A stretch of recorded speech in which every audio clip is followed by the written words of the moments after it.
adalah kelompok 2. Di sini saya ingin menjelaskan tentang konsep pendidikan. Apa ini ada di konsep pendidikan? Pertama, ada unsur-unsur pendidikan. Kedua, ada pengertian pendidikan. Ketiga, ada aliran pendidikan. Yang keempat, ada landasan pendidikan. Secara etimologi, istilah pedagogi diambil dari bahasa Yunani kuno yang terdiri dari kata ain yang artinya anak-anak dan agogos yang artinya membimbing atau menuntun anak. Jadi, pedagogis adalah bimbingan yang diberikan kepada anak. Apa itu konsep pendidikan? Pendidikan adalah usaha ajar yang rencana untuk mewujudkan pembelajaran dan proses pembelajaran agar peserta didik secara aktif mengembangkan potensi dirinya untuk memiliki kekuatan spiritual, keagamaan, kewandaan diri, kepribadian, kecerdasan, akhlak mulia, serta keterampilan yang diperlukan dirinya, masyarakat, bangsa, dan negara. Undang-Undang Nomor 2 Tahun 2003 tentang Sistem Pendidikan Nasional. Transfer of Knowledge merupakan sebuah konsep berbagi informasi yang dibahas pada bidang ilmu sosial. Transfer pengetahuan merupakan proses belajar suatu kelompok masyarakat berdasarkan pengalamannya. Transfer pengetahuan pada tingkat individu memiliki makna sebagai sebuah proses duplikasi pengetahuan dari sumber pengetahuan ke penerima. Perkenalkan, nama saya Sania Salsabila. Saya akan menjelaskan unsur-unsur pendidikan. Unsur-unsur pendidikan yang dimaksud sebagai berikut. 1. Pendidikan. 2. Peserta didik. 3. Interaksi edukatif. 4. Materi pendidikan. 5. Lingkungan pendidikan. Unsur-unsur pendidikan. Unsur-unsur pendidikan yang dimaksud adalah sebagai berikut.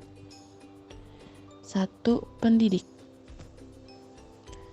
Seorang pendidik adalah semua orang yang bertanggung jawab dalam membantu mengembangkan proses pertumbuhan anak yang menuju proses kedewasaan.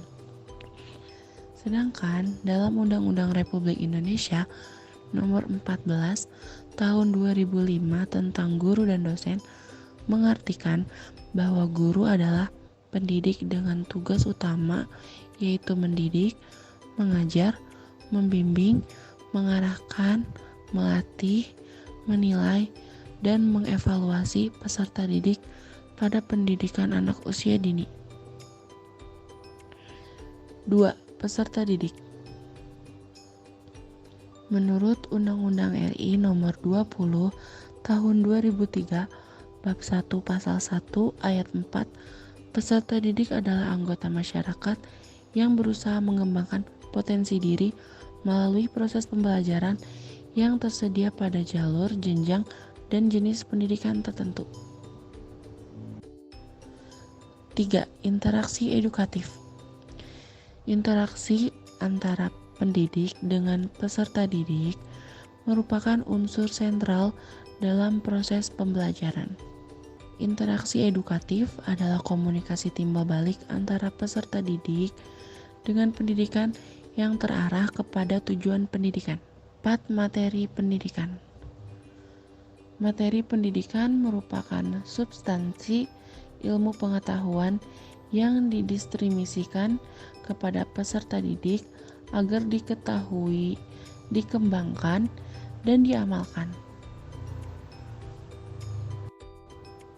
5. Lingkungan pendidikan.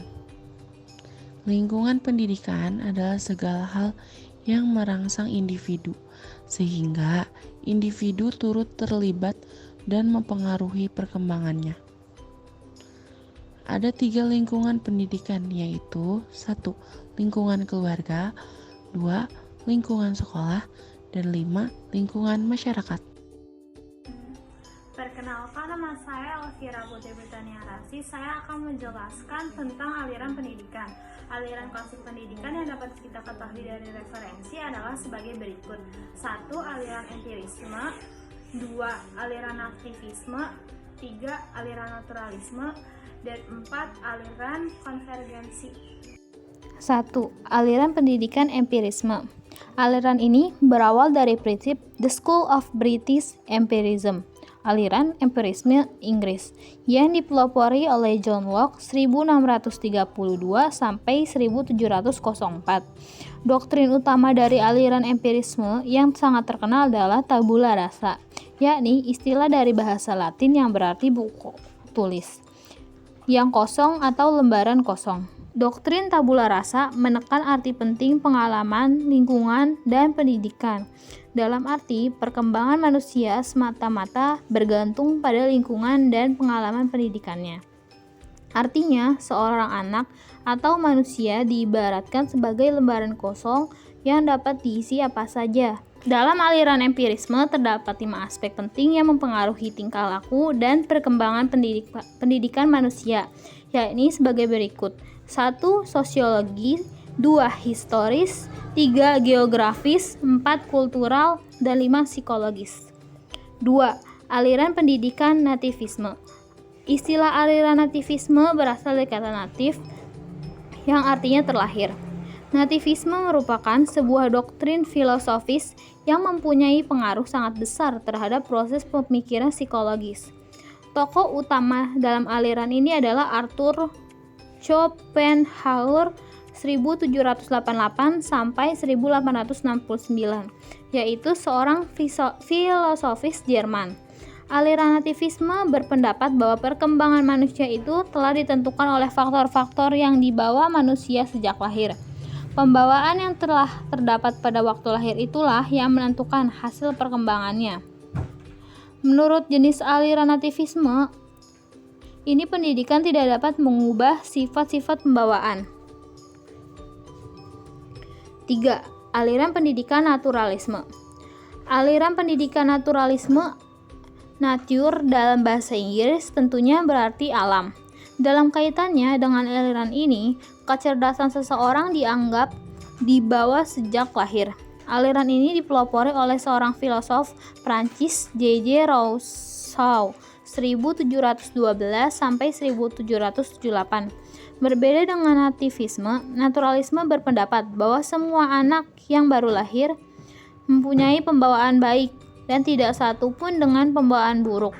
Bagaimana hasil perkembangannya kemudian sangat ditentukan oleh pendidikan yang diterima atau yang dipengaruhinya. Sebagaimana yang dikatakan oleh tokoh aliran ini, yaitu J.J. Rousseau, yaitu semua anak adalah baik pada waktu baru datang dari Sang Pencipta,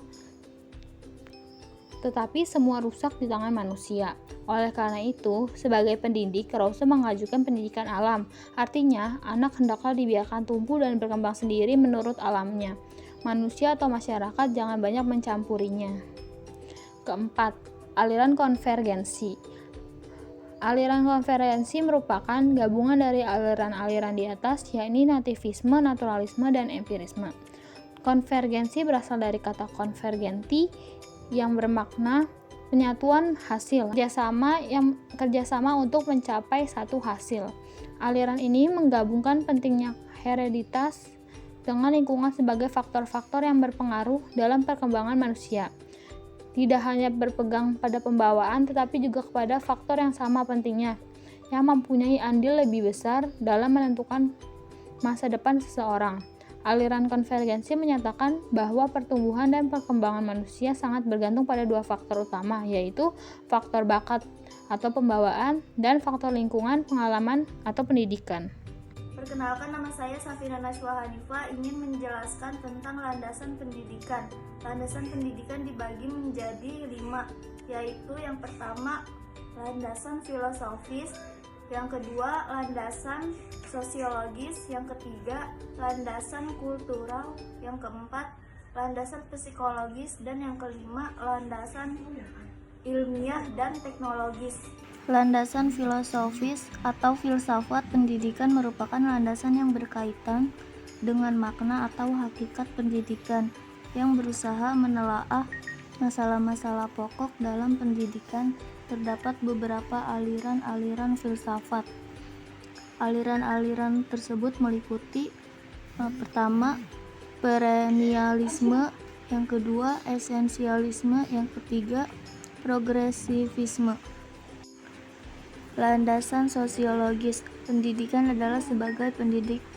Kita harus mempelajari permasalahan sosial semacam individu dan masyarakat. Dalam proses sosialisasi terhadap individu sesuai dengan statusnya, dituntut untuk belajar tentang berbagai peranan dalam konteks kehidupan masyarakatnya. Landasan kultural.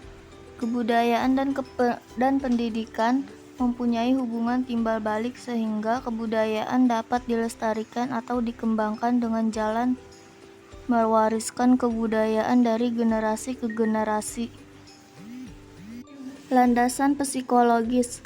Pendidikan adalah asumsi-asumsi yang bersumber dari hasil studi disiplin psikologi yang dijadikan titik tolak dalam rangka praktik pendidikan psikologi, menelaah gejala-gejala perilaku dan perkembangan psikologis dari manusia. Landasan ilmiah dan teknologis. Di dalam masyarakat berbasis pengetahuan, peranan ilmu, pengetahuan, dan teknologi sangat dominan. Pendidikan harus terus-menerus melakukan adaptasi dan penyesuaian dengan gerak perkembangan ilmu pengetahuan modern.